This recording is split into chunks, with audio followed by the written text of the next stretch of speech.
Now, I must thank mainstream media and social media also in their efforts to try and inform the nation and the general public on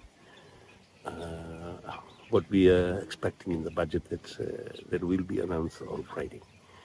Now, we've had a lot of discussions on our budget request and what we intend to do in our next year's program, both the sugar and the non-sugar sector. There had been a lot of discussions around how we could be improving the efficiency in the sugarcane sector. And we have programs that are aligned similar to those that we have had in the past, but we also tried in the programs to mitigate the impact of what we normally have as global crisis. One similar to the one that we are currently going through, the pink crisis. There are other crises that we normally go through that are global in nature. Some natural in nature that we probably won't be able to manage from what we have. So we design programs to try and mitigate the impact of those crises.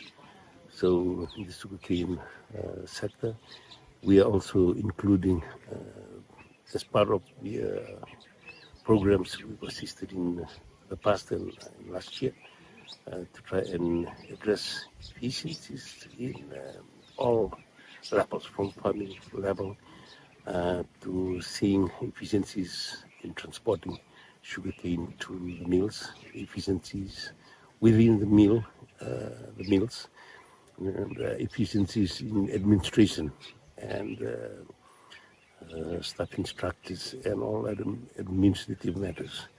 We are also trying to address efficiencies in marketing of products.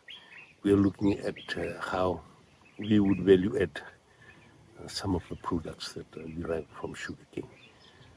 Second, we are trying to see how we could diversify at the farmers level to allow farmers to produce crops or other commodities that will be produced at a lower cost and sold at a higher cost.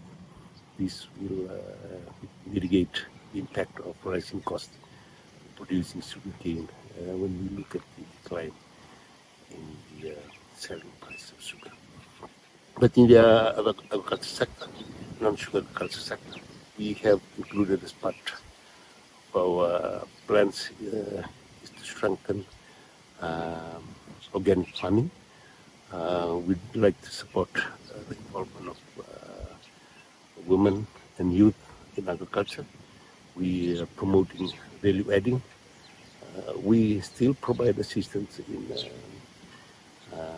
support for land preparation, for other support that we provide to farmers, but also we are also looking at how we develop processing the value adding chain, value adding in terms of the chain that are normally involved, so that we can be not only providing to this market required standards, quality, but also to be providing to our local consumers the level of quality standard that we would want to have for consumers.